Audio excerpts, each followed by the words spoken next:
Ibrahim Kamara partage les 6 meilleurs business à lancer pour les débutants en 2025. Écoutons-le attentivement.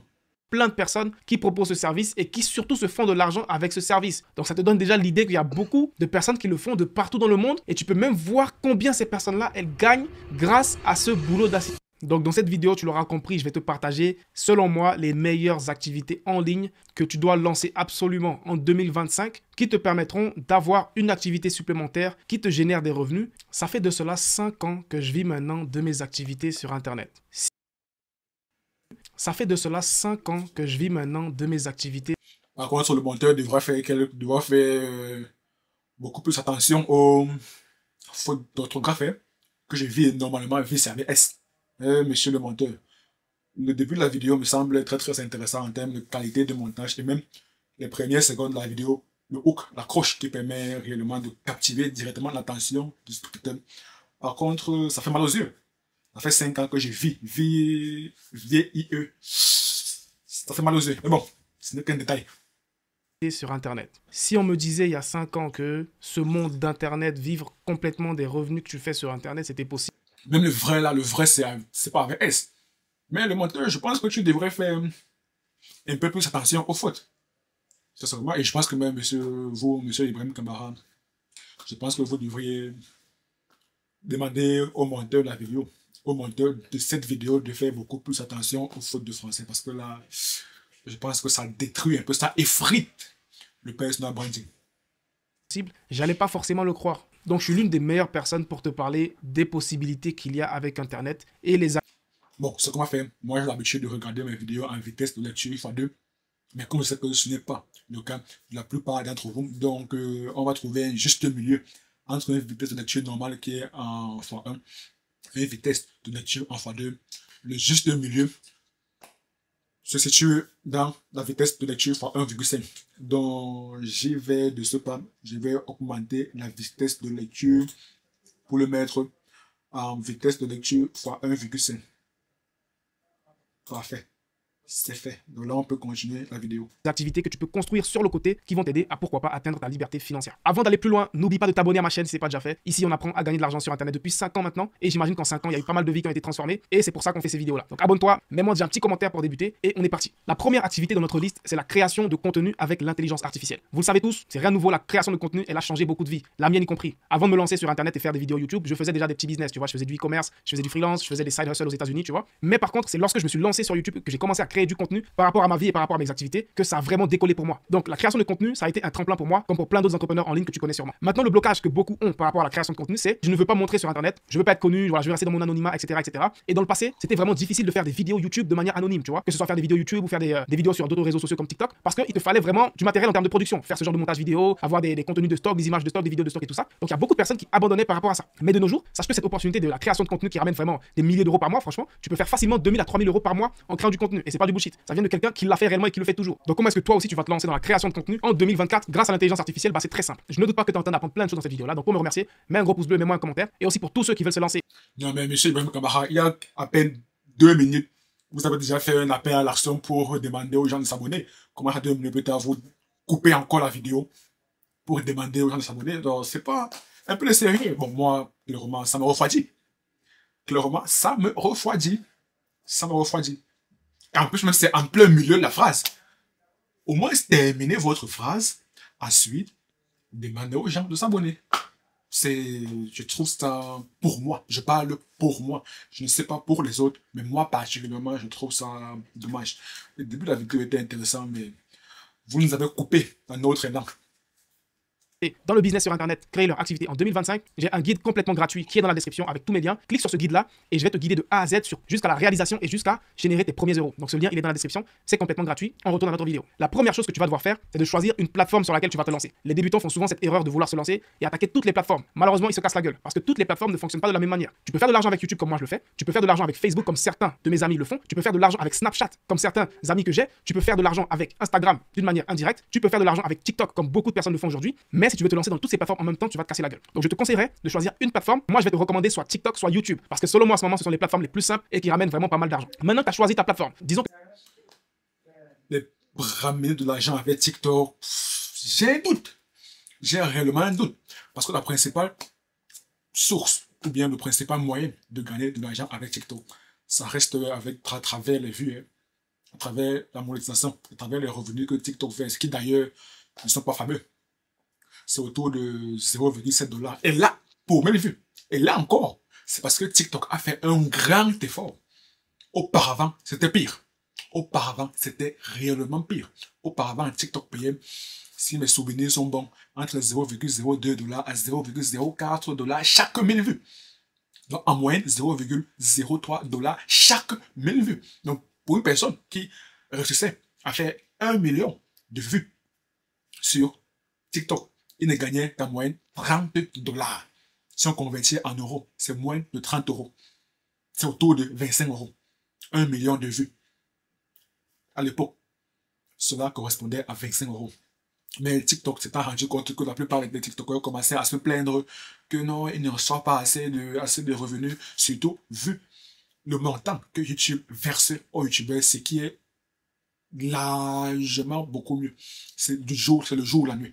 Donc TikTok a donc revu son programme de monétisation à la hausse. Désormais, TikTok paye entre 0,4 $ à 1 $ chaque 1000 vues. Donc en moyenne, 0,7 $. Donc dorénavant, un YouTuber, un TikToker qui réussit à faire l'exploit de faire 1 million de vues, il perçoit en moyenne 700 €. Il perçoit en moyenne 700 €. Oui, c'est ça. Il perçoit en moyenne 700 €. Ce qui est beaucoup mieux par rapport aux 30 $ auparavant. Là, c'est déjà assez correct, si on peut dire ainsi, même si ce n'est pas assez, mais c'est déjà quelque chose. J'aime à dire que lorsqu'on est sur YouTube, il ne faudrait pas avoir la même mentalité que lorsqu'on est sur TikTok. TikTok, les gens sont principalement là pour se divertir, pour s'amuser, pour décompresser, pour passer un peu du bon temps. La plupart des personnes, lorsqu'elles viennent sur YouTube, c'est pour apprendre de nouvelles choses. C'est pour avoir de l'information. Parce que j'aime à dire que YouTube est la meilleure université en ligne. YouTube est la meilleure université en ligne. Les gens viennent principalement sur YouTube pour apprendre. Ça, ce n'est pas moi qui le dis. Ce n'est pas l'avis de Robinet Tani. Ce sont les chiffres qui le disent. D'ailleurs, une étude réalisée par Google avait révélé que 70% des personnes qui viennent sur YouTube, c'est pour avoir des solutions à leurs problèmes qui est lié soit à leur travail, soit à leur loisir, soit à l'école. 70% des personnes qui utilisent la plateforme YouTube, c'est pour avoir des solutions à leurs problèmes. Donc, elles viennent avoir des informations pour solutionner leurs problèmes.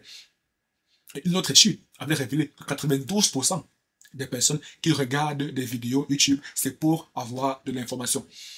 Donc là, vous comprenez que réellement, lorsqu'on est sur YouTube, on ne devrait pas avoir la même mentalité que lorsqu'on est sur TikTok. Lorsqu'on est sur TikTok, c'est pour amasser des vues, c'est pour avoir de la viralité. Parce que le principal moyen de gagner de l'argent sur TikTok, c'est à travers les revenus versés par TikTok. Et les revenus versés par TikTok dépendent principalement des vues que l'on obtient. Donc, lorsqu'on vient sur TikTok, c'est pour amasser énormément de vues de manière à générer énormément de revenus TikTok, à générer énormément d'argent à travers la monétisation TikTok.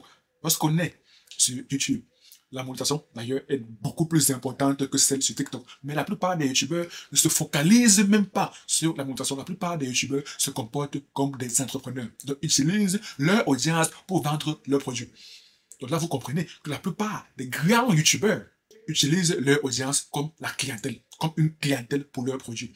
Donc, leur objectif est de fidéliser leur audience. Leur objectif, ce n'est pas tant d'avoir des millions d'abonnés, comme cela peut être le cas sur TikTok. Sur TikTok, on cherche à avoir des millions d'abonnés.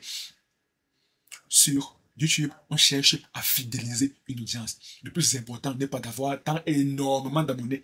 Bien que avoir beaucoup d'abonnés, c'est important. Mais le plus important réside dans le fait de fidéliser une audience. Le fait de traiter son audience comme sa clientèle. Parce que c'est elle qui sera en mesure d'acheter les produits ou bien les services que l'on souhaite commercialiser. Donc quand M. Ibrahim Kamara vient dire qu'il faudrait choisir entre YouTube et TikTok, moi, je recommanderais de privilégier YouTube. Parce que à travers YouTube, on peut actionner plusieurs leviers de monétisation. On peut actionner plusieurs leviers pour gagner de l'argent. Que moi, j'ai choisi YouTube. Ce que je vais faire, avant même de me lancer d'aller plus loin, je vais d'abord déterminer ma niche. Ma niche, c'est le type de contenu que je vais faire pour faire de l'argent. C'est quoi ma niche? Est-ce que c'est l'aéronautique? Est-ce que c'est les voitures? Est-ce que c'est le business en ligne, etc., etc. Là, c'est très important, le point qu'il est en train de souligner. Choisir sa niche. La niche, ce n'est pas tant au niveau de la thématique. Non, la niche, c'est la thématique et l'audience. Deux youtubeurs peuvent avoir la même thématique, mais s'adresser à une audience totalement différente. Lui, par exemple, il parle principalement de tout ce qui est business, etc. Mais une autre personne peut utiliser la même thématique qu'est le business, mais s'adresser aux Sud-Américains. Là, vous comprenez que c'est deux contenus totalement différents, parce que les deux youtubeurs ne s'adressent pas à la même audience. On revient encore sur le point que j'ai énoncé auparavant, le point de traiter son audience comme la clientèle. Les youtubeurs sont des entrepreneurs. Pour choisir ta niche, le plus souvent, moi, je te dirais, va sur la plateforme, navigue, regarde ce qui se fait, ce qui marche le plus, inspire-toi de cela. Moi, avant de me lancer dans la niche du business en ligne, j'ai vu d'autres personnes qui le faisaient. Et j'ai vu que ça marchait, donc je me suis lancé et j'ai apporté ma touche. Une fois que tu auras déterminé ta niche, tu vas passer à l'étape suivante qui sera maintenant de créer des contenus. Donc la vidéo d'aujourd'hui, elle n'est pas consacrée 100% à comment créer des contenus IA. Je te mettrai sûrement un lien ici cliquable ou juste va sur ma chaîne. Tu trouveras des vidéos complètes que je t'ai fait sur comment on crée des vidéos avec l'intelligence artificielle. Donc ça, c'est une idée de business avec laquelle tu vas faire pas mal d'argent. Et pour te donner une idée, tu peux faire entre 2000 et 5000 euros par mois. Et c'est vraiment du réel. La deuxième activité en ligne que beaucoup d'entre vous pourront sûrement lancer, eh bien, c'est les cours en ligne. On a tous une compétence qu'on peut partager aux autres. Donc, tu as sûrement une compétence là-bas. Tu sais faire la coiffure, tu sais faire du maquillage, tu es fort en informatique, etc., etc. Tu peux apprendre cette compétence à des personnes et des personnes seront prêtes à te payer littéralement pour apprendre cette compétence-là. Donc, rigole pas avec ça. C'est quelque chose que je fais depuis des années et c'est quelque chose que beaucoup de personnes font aussi dans le monde, pas forcément en ligne. Donc, maintenant, comment est-ce que tu te lances exactement pour commencer à vendre tes compétences? Déjà, la première chose que beaucoup de personnes négligent, c'est que tu dois avoir une audience qui va acheter ton produit. C'est facile pour moi de me lever aujourd'hui et dire je veux vendre ma compétence d'informatique ou de lecture, etc. Mais qui va acheter? Est-ce que je vais aller dans mon quartier chercher des gens pour acheter? Ça va pas marcher comme ça. Ce que je vais faire, ok, c'est qu'il y a deux moyens de trouver des clients. Premier moyen, c'est en créant du contenu. Donc, créant du contenu organiquement, en étant sur YouTube comme moi, en étant sur Instagram, en étant sur TikTok et en parlant de ton expertise et en créant du contenu comme ça va attirer les gens vers toi. La deuxième manière de le faire qui est plus rapide et plus efficace, eh bien, c'est d'utiliser de la publicité payante. Publicité payante comme des plateformes comme TikTok Ads, comme Facebook Ads, c'est des plateformes qui peuvent te permettre de directement aller toucher une audience et envoyer du trafic directement sur la formation que tu vends. Donc encore une fois, le but de cette vidéo n'est pas d'aller en détail complètement sur chaque business, mais si ça t'intéresse, dis-moi dans les commentaires.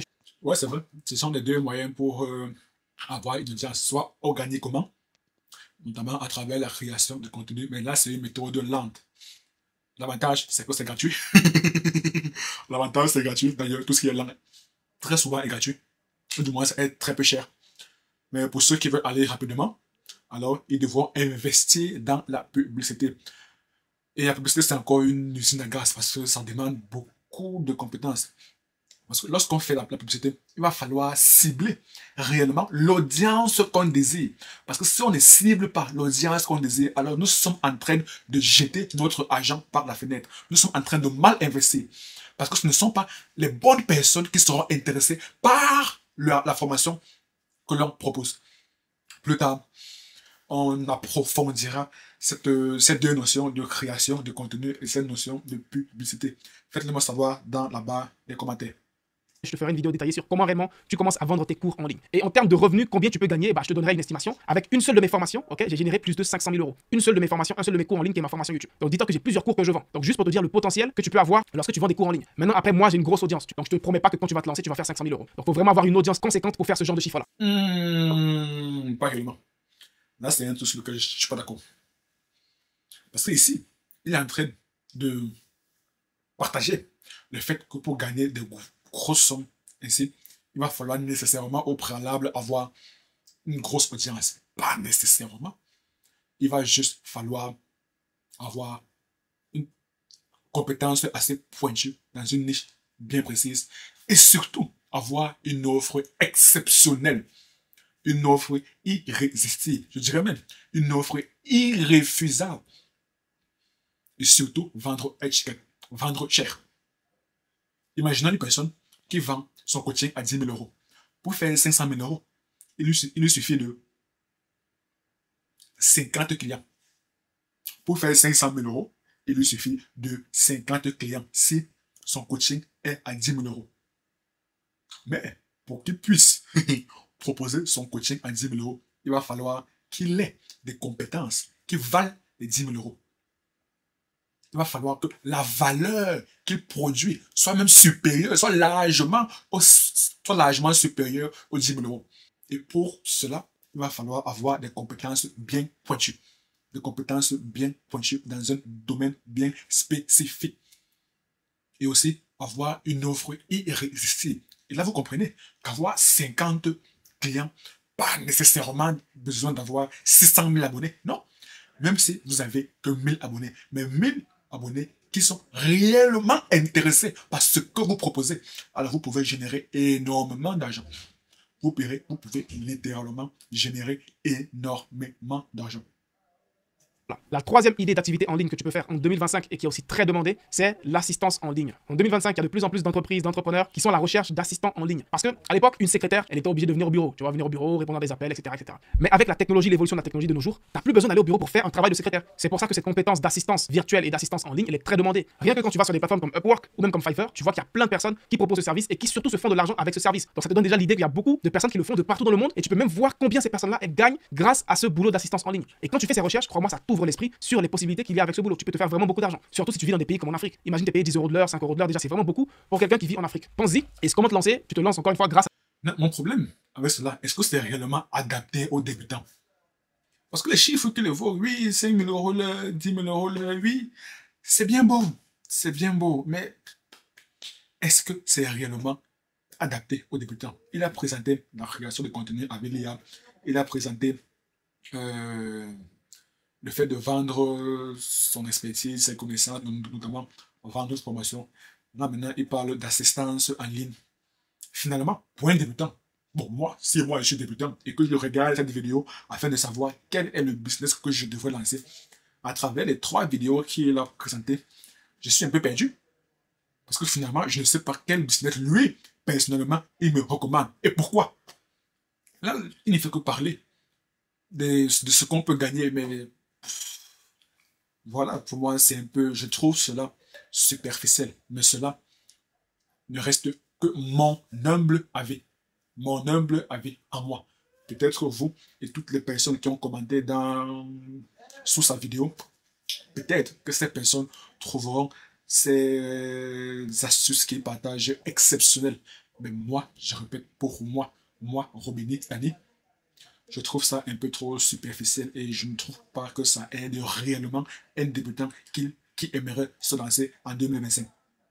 Des plateformes de freelance. Principalement Upwork, c'est celle que je te recommande. Tu te crées un profil, tu mets tes compétences, tu mets exactement ce que tu peux faire et là tu pourras postuler à des offres d'emploi sur la plateforme de Upwork. T'as pas besoin de diplôme, t'as pas besoin de compétences super développées pour faire ce boulot-là. Et encore une fois, ce conseil, il vient de quelqu'un qui a eu recours à plein d'assistances virtuelles. Tu vois, depuis mes 5 ans d'entrepreneuriat, j'ai dû travailler avec une dizaine d'assistantes virtuelles, j'ai dû dépenser des vingtaines voire des trentaines de milliers d'euros en assistance virtuelle pour plein de tâches pour mon business. Donc crois-moi, je sais que c'est une compétence qui est recherchée. La 4e idée d'activité en ligne que tu peux lancer en 2025, c'est la vente de produits digitaux. Qu'est-ce que c'est des produits digitaux? Tu as déjà sûrement entendu parler de e-commerce, tu vois. Le e-commerce, c'est le fait de vendre des produits sur ta boutique, etc. et tu fais des millions d'euros. Mais la difficulté avec le e-commerce, c'est que tu vends des produits physiques et tu es limité en termes de stock. Du jour au lendemain, tu ne peux pas vendre 1 million de canettes. C'est ça. Le e-commerce, la plupart des personnes pensent que c'est réellement un business en ligne. À mon sens, ce n'est pas un business 100% en ligne. C'est un business à 50% en ligne. C'est à la fois un business physique, mais à la fois un business en ligne. C'est tout simplement du commerce en utilisant les réseaux sociaux, en utilisant le digital. Point barre. E-commerce, c'est la vente des produits physiques en utilisant le digital. Donc, clairement, tu es limité en termes d'articles de vente. Et même parfois, si on veut utiliser les drops, on veut utiliser l'e-commerce avec Amazon, FB notamment, il te faut avoir un entrepôt. Donc, on va utiliser l'entrepôt de Amazon. Ou bien si on veut réellement faire de l'e-commerce sans passer par une plateforme, donc il va falloir que nous-mêmes disposons d'un entrepôt pour stocker les produits, ensuite gérer tout ce qui est livraison, gérer les relations avec le fournisseur, etc., etc. Ce qui permet d'alourdir les charges. Et par conséquent, la rentabilité prend un coup. Par contre, avec les produits digitaux, donc les produits en ligne, les produits non physiques, vous comprenez que les charges baissent. Parce qu'on n'a plus réellement besoin d'un entrepôt de stockage. Parce que c'est un produit digital qui se stocke en ligne. Il y a des plateformes qui permettent d'héberger des produits digitaux. Et l'abonnement, généralement, est peu cher. Prenons par exemple le cas d'une formation. Si on veut héberger une formation, on peut utiliser des sites tels que Podium, on peut utiliser System.io, on peut utiliser Kajabi, on peut utiliser plusieurs autres sites qui permettent d'héberger une formation. Et l'abonnement est très, très peu coûteux, contrairement aux entrepôts de stockage des produits physiques. Et également, il n'y a pas réellement de frais de livraison. Dès qu'une personne passe la commande pour votre formation, pour votre produit digital, elle est livrée. Un livret, c'est tout. Un livret. Pas besoin que on paye des coûts de livraison pour que le produit arrive 2, 3 jours plus tard. Non. La personne a payé la formation. Une seconde plus tard, elle reçoit sa formation. Donc, les charges en termes de produits digitaux, de vente de produits digitaux sont très très faibles. Et par conséquent, la rentabilité devient élevée. Donc, c'est très intéressant de considérer la vente de produits digitaux comme une activité pour gagner de l'argent. Et c'est réellement une activité que moi, je recommande aux débutants. C'est une activité que moi, je recommande vivement aux débutants.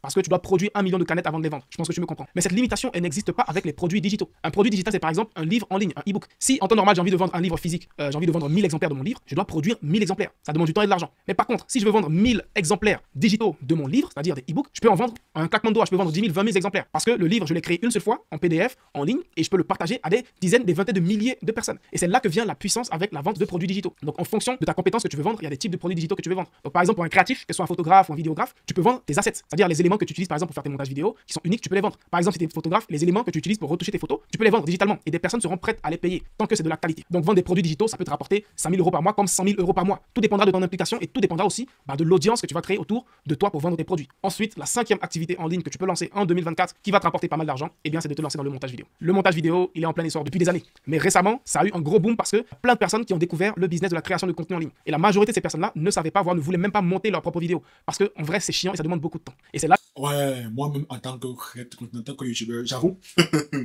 j'avoue que le montage vidéo, c'est réellement fatigant. C'est énergivore, c'est chronophage. Et en plus, je n'estime pas que ça a une très grosse valeur ajoutée sur la qualité de la vidéo.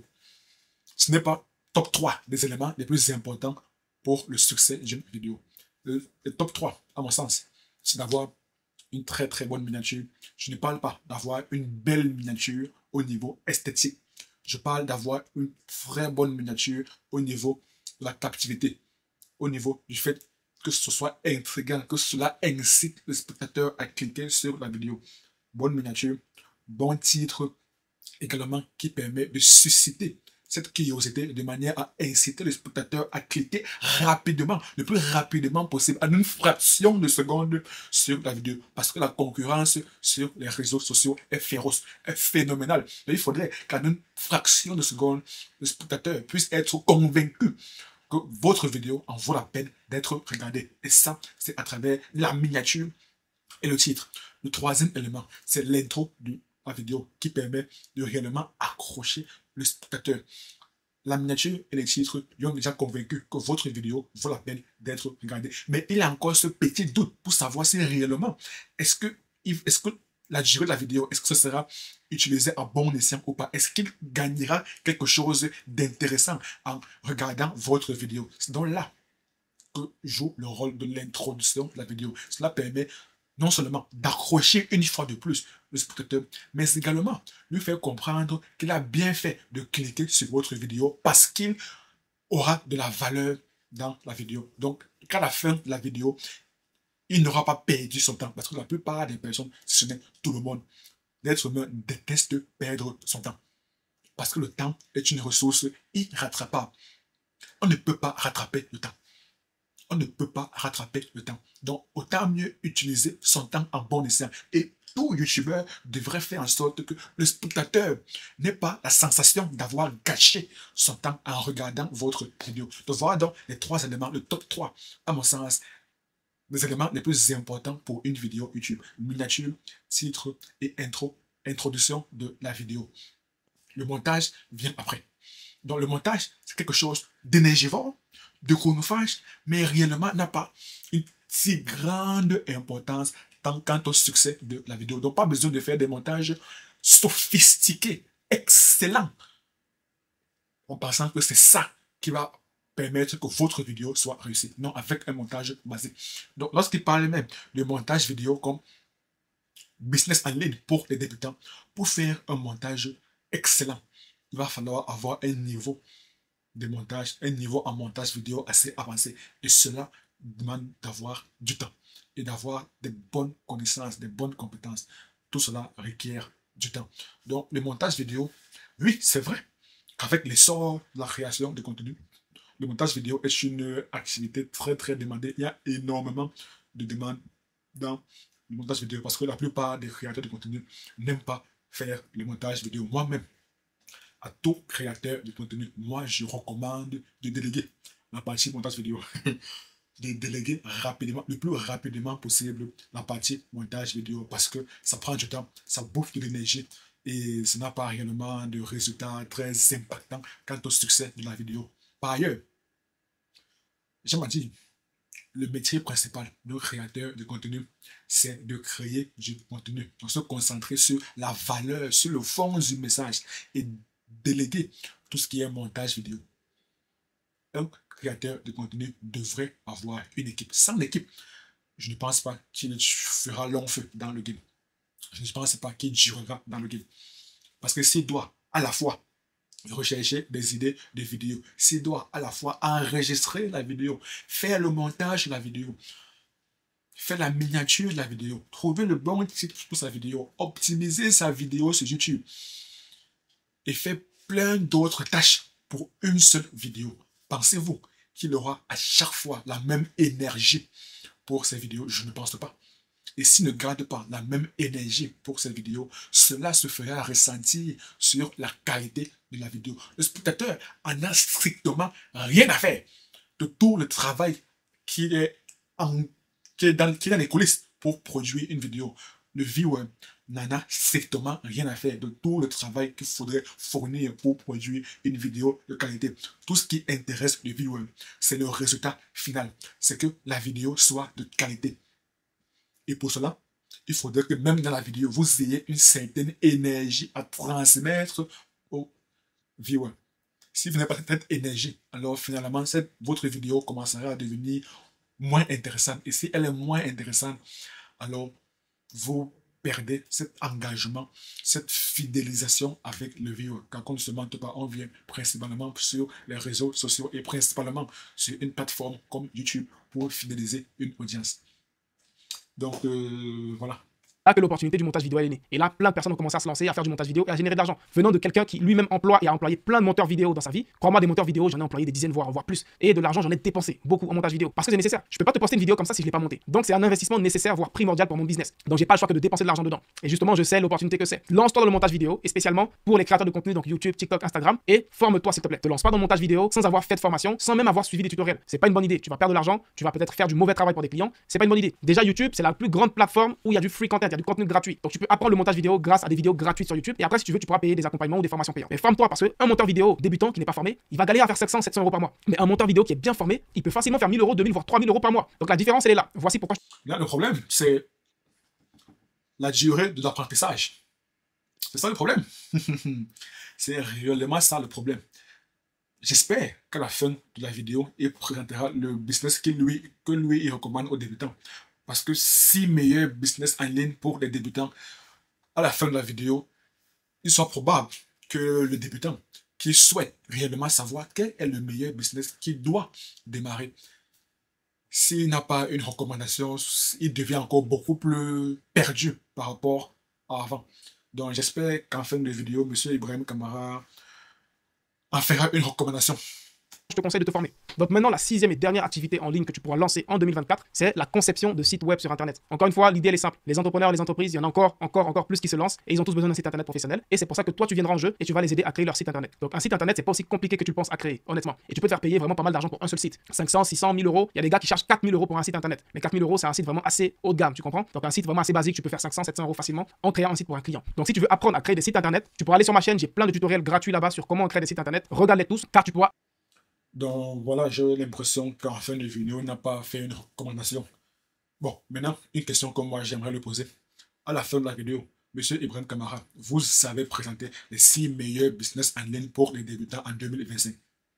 Un débutant, quel est le meilleur business en ligne que vous lui recommandez? Est-ce le montage vidéo? Est-ce la conception de site internet? Est-ce le fait de l'assistance en ligne? Est-ce la création de contenu avec ou sans IA? Finalement, quelle est la meilleure chose?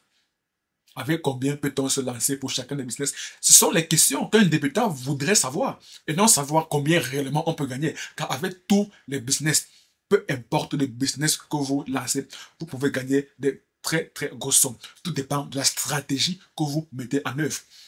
Par contre, ce n'est pas avec tous les business que vous devez investir le même capital. Il y a des business qui requièrent d'avoir un capital assez élevé, d'autres business qui requièrent d'avoir un capital assez moyen, plus ou moins conséquent, et des business qui requièrent d'avoir un faible capital. Voilà les questions qu'un débutant, que si moi j'étais débutant, ce sont les questions que je me poserais afin de savoir quel est le meilleur business que je dois lancer. Mais j'ai l'impression que vous, M. Ibrahim Kamara, vous n'avez pas totalement répondu à cette question. Et ça, je trouve ça un peu dommage. Mais à mon sens, le meilleur business à lancer parmi tous ces que là c'était, c'est la création de contenu. Principalement de créer une chaîne YouTube. Et si vous voulez savoir comment créer une chaîne YouTube et la monétiser, alors cliquez juste sur la vidéo qui apparaît à l'écran. Et moi, je vous donne rendez-vous de l'autre côté. À très bientôt.